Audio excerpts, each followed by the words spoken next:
3. And we are back, folks, here on the Michigan Insider Sports Talk 1050 WTKA, online at WTK.com. Sam Webb, Ira Weintraub. On the other side, the MGoBlog Roundtable crew, at least times 2, not times 3 this morning. No Craig Ross, but we have the crew that started it all over at MGoBlog. Starting off first with our good friend Brian Cook. Brian, how are you? I'm good. How are you? Doing outstanding. And Seth Fisher. Seth, how are you? I got to stop getting on for these sound checks because I end up on the radio instead. Right. Well, hey, man, there are tougher tasks than being on for the final segment of the 8 o'clock hour. But one of the things that I regretted last week about the roundtable is that I had talked about Gary Moeller so much during the week leading up to the roundtable that I didn't actually talk about him with the roundtable crew. So want to rewind the tape a little bit and just get both of your takes on the life and times of Gary Moeller coaching at Michigan, his impact and significance in the history of Michigan football, and maybe what your memories were or are your fondest memories of watching Gary Moeller, starting with you, Brian. Well, so Moeller, I think, was an important step in the modernization of Michigan football because, Bo's Bo.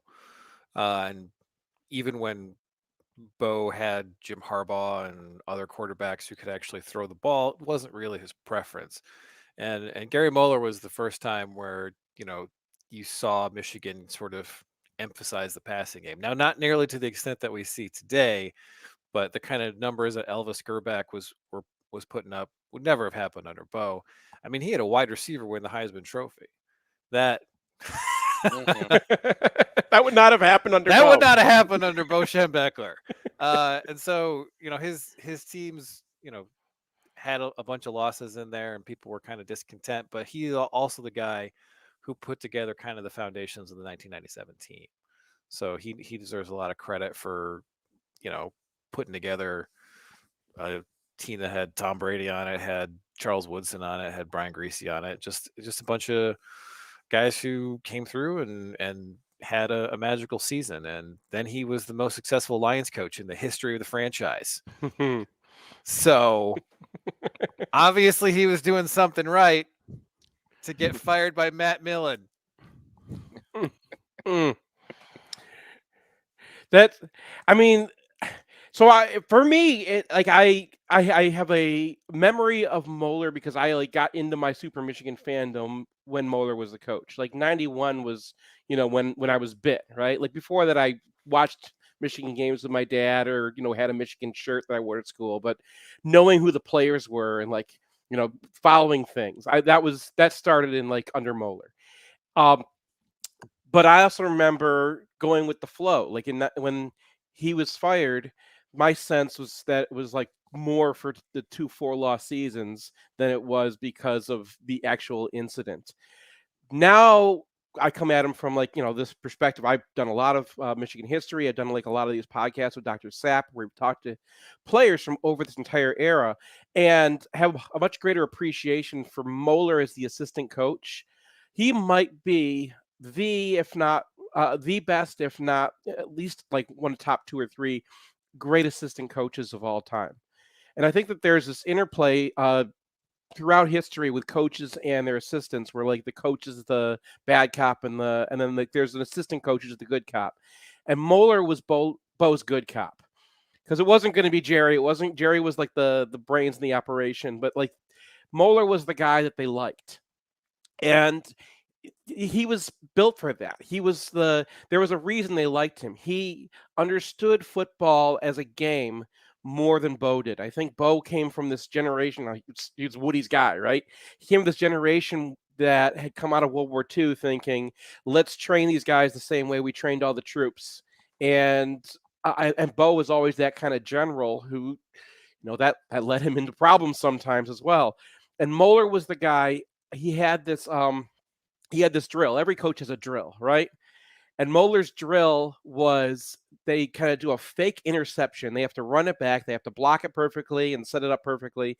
And then you have to cheer perfectly with your team. And if anybody's not cheering his head off, they got to run the whole back again. And the idea was just to get them used to having fun again and have them get that sense. Moeller always wanted his players to have a sense that they were out there playing high school football and enjoying themselves and loving the game. And I think that's one of the reasons that so many of those guys come back, um, still have such a love of the game. It's not a, people look at the Bo era and think it was all because of Bo Schembechler, but there are so many people at Michigan events who are Gary Moeller people, and not just Michigan guys, like guys who played with him in high school or played for him in high school. Guys, his old teammates from Ohio State show up sometimes, and it's guys who play from Illinois, sometimes Lions, or I think it was with the Jaguars. There's a guy from a guy who played with him for the Jaguars. Like people who knew Gary Moeller would always show up, and I really think that at the time, I never would have known this, but I think that Michigan maybe lost one of their best coaches to that whole thing, and I maybe we should have agree. been wiser. Yeah, I think that the perspective on him would be wildly different if he wasn't such an unfortunate victim of circumstance. I mean, the dude just was the coach who recruited Desmond Howard, Charles Woodson, Rick Leach. Tom Brady, Rick. Yeah, if you go back, Yeah, Rick Leach. yeah, he was I Bo's don't. Ohio guy. He But was I, the one I'm who just. recruited I'm. all those Ohio guys. But I was just focused on the time as head Hmm. coach. He had all Hmm. those guys recruited to Michigan in that 5-year window. If he could have just had good luck one of those years, if Desmond doesn't get felt up in the end zone in 1990, they throw the flag in 1990, right?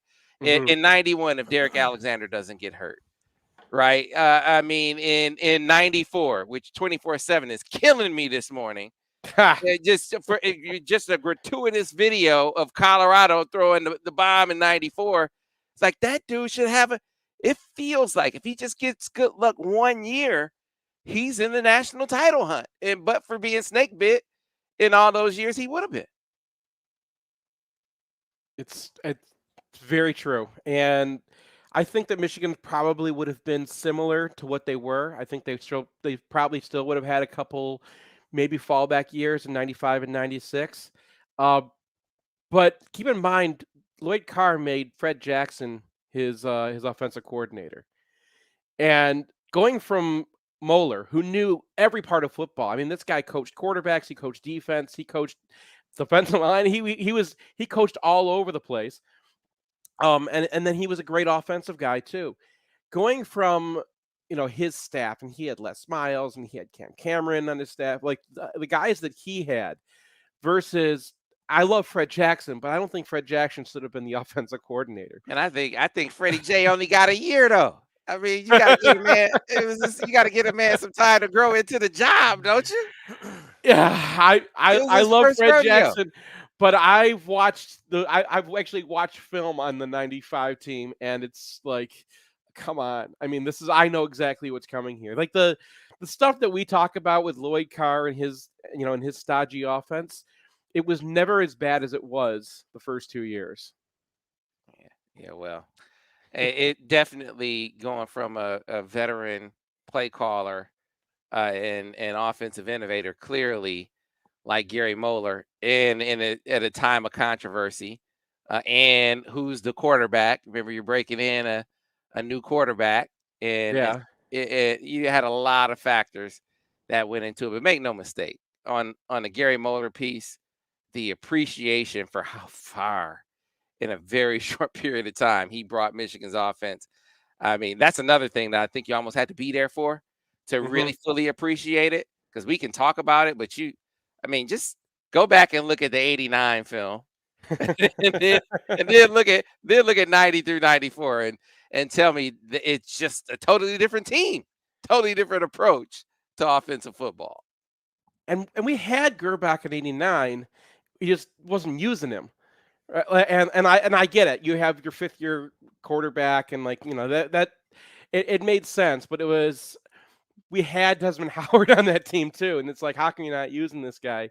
Um, and that I now looking at it historically, people were saying, "Oh my God, we're gonna waste him like we wasted Anthony Carter. Like we had like the best player in college football, and this guy doesn't win the Heisman because he only gets 40 targets all season." And like, are you gonna do that with him too? Uh, but yeah, it felt wide open. He went for it on fourth down all the time too. That was the other thing about Moeller. No one went for fourth down back then. Oh man, you're killing me. I said 90 with Michigan State getting felt up. The Notre Dame game that year. It's like, Mhm. oh God, you're killing me. Someone just brought up all the running backs he had. John Vaughn went for 200 yards in that game, the Stonebreaker game, as I call it. He was just freaking snake bit.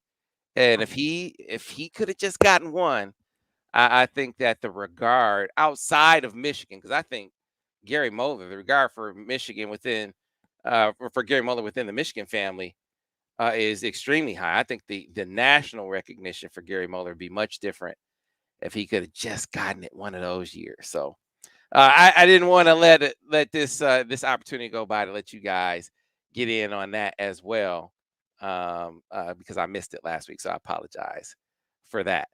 We left off when we left off last week. We were talking about how the Big Ten sort of shapes up on the basketball side. I'll save that for after I depart and stick with the football side of things real quick, guys, and sort of get your early take, your early read as we talk some actual football on the Big Ten this year. Is it as simple as saying it's Michigan versus Ohio State again, Brian, for Big Ten Um, supremacy? I would find it. I mean, Penn State might have an argument in there if they can find a quarterback, but yeah, that's pretty much how I look at it. I mean, Michigan State was uh, decent last year, but if you look at their underlying numbers, like they had about the same S&P ranking as Nebraska. And Nebraska was snake bit, but Michigan State was one of the luckiest teams in America last year and has to replace quite a bit. And we'll see if they can patch together a team through the portal as well as they did last year. But I kind of feel like, um, honestly, if you're asking me, I don't really think it's Michigan versus Ohio State. It's like Ohio State is someone's got to beat them, right? And Mhm. Michigan did it last year. They were at home. They had a Heisman finalist at defensive end. They really benefited from Ohio State's chaos at defensive coordinator.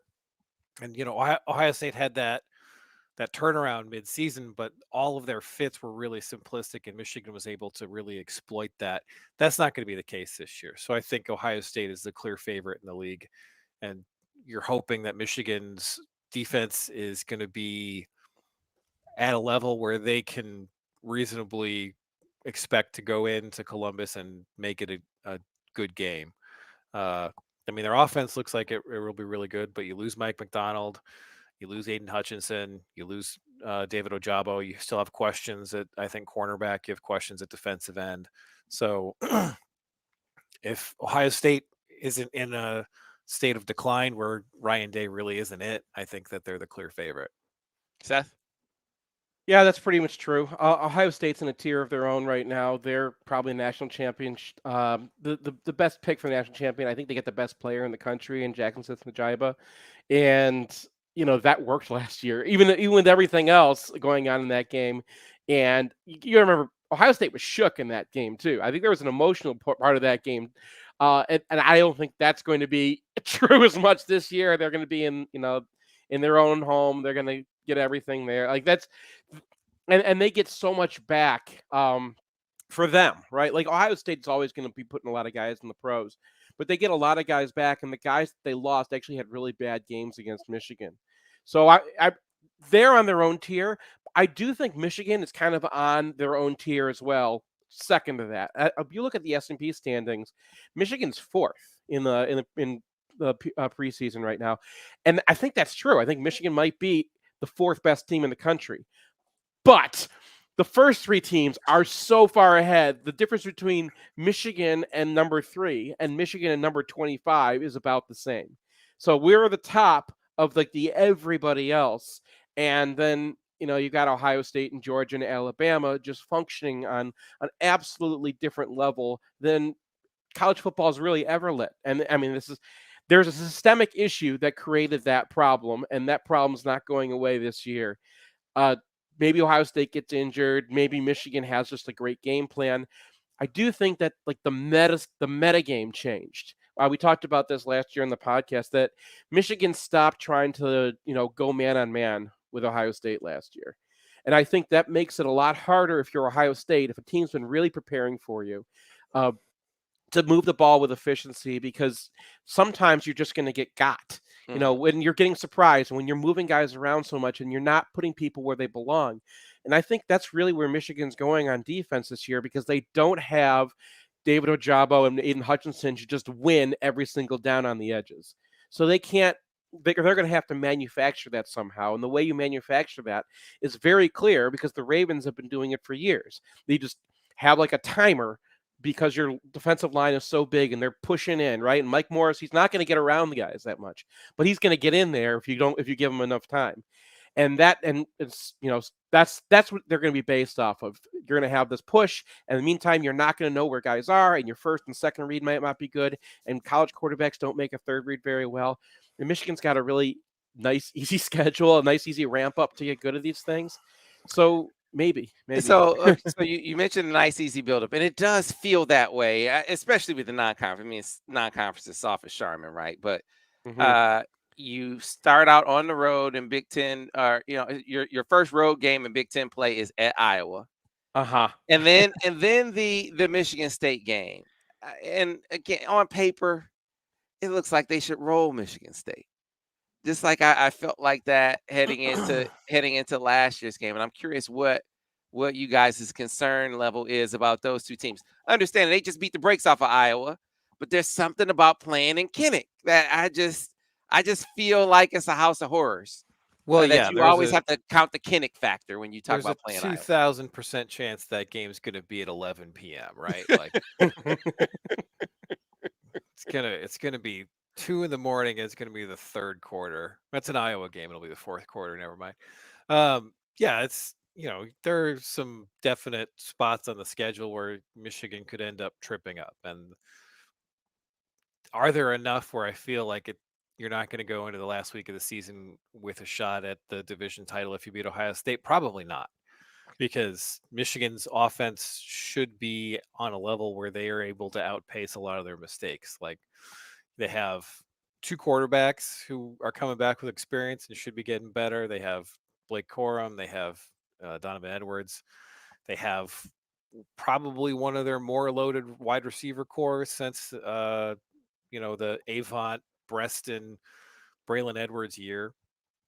And they have an offensive line that I think is going to be one of the tops in the country. So, yeah, I feel like they have a high floor, and the schedule makes their floor higher. So there's going to be a lot of games that Michigan just walks over the opponent and they can't keep up, and then it's like, can you pay it off? How do you feel about those two matchups, Iowa and Michigan State, Seth?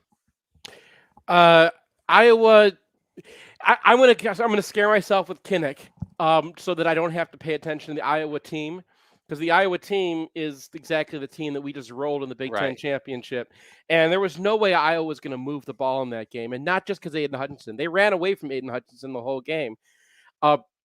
Now, maybe they'll have a better offensive plan than they did in that one, but it's Iowa. I don't see how Iowa's going to move the ball against Michigan. It could be one of those stupid 10-7 games or whatever we had in 2016. Like, that kind of thing would happen.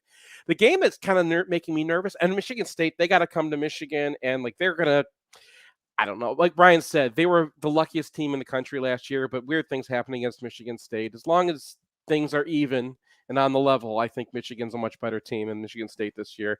I don't want to talk too much because Michigan State fans will find it and make a big thing. The team that I think people are underrating a bit is Maryland. Their defense is not good, but it's going to be a shootout because, Talia Tagovailoa. I never have ever been able to pronounce Tagovailoa. Tagovailoa. It's just going to be my whole life. Tagovailoa. He is not a great quarterback. I think he's coached terribly, but he can make things happen. And so it's just, like there's going to be a random number generator, and there's so many great receivers they have. People forget that they had like three of their best receivers out last year, and they added another guy from Florida who's a former 5-star. So they are loaded on at receiver. Their offensive line doesn't matter because Tata's not even going to stay in under center anyway. He's just going to run around like a chicken with his head cut off. But that And dude will throw it Michigan, to you. Will he take yeah. better care of the football? Because man, he will throw it right to the defense. Oh, a he'll few do times that a game. too. He'll do that too. But Michigan's got a very young secondary this year, True. and the reason I think Michigan really handled them last year is they had a very they had an old secondary. They had Brad Hawkins telling everybody where to go and what to do, and they stayed very calm because what Maryland does, they'll run around until you forget what you're doing. And if you watch the Maryland Michigan State game last year, it was very clear Michigan State's secondary did not know where to be, and if you leave them out there for 3 seconds or 4 seconds, something's going to break down and they're going to leave a guy open. Michigan was very organized last year, and I'm worried you lose Dax Hill, you lose Brad Hawkins. You lose Vincent Gray, who's another one of their organizers back there, and you're going to have maybe Will Johnson, a true freshman out there, possibly. Rod Moore's a pretty young guy. R.J. Moten's a pretty young guy. Those guys are going to have to mature in the first few games, and just got to have it together. You can't let anybody get loose because those receivers are going to kill you.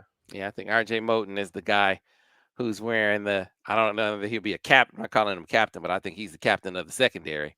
At this point, we'll see how he handles those duties when the season rolls around. We need to get to a break. I'm going to check out because I got to head up to Flint where the Michigan football team will be. Can't say exactly where, but they're starting their Pure Michigan tour in my hometown, so I'm going to go up there for that. Ira's going to take over with the crew from this point on. So stay tuned for that, and I'll see the rest of you tomorrow here on the Michigan Insider on Sports Talk 1050 WTKA, The Ticket. Clear on the radio. All right. So I shall see you guys. Have a good rest of the show, and we'll see. It's going to be a long day. They're going to be up there till like 5 o'clock. So Yep. I shall see you guys later. Enjoy Flint, Sam. All right, A lot of fun in Flint, man. See you.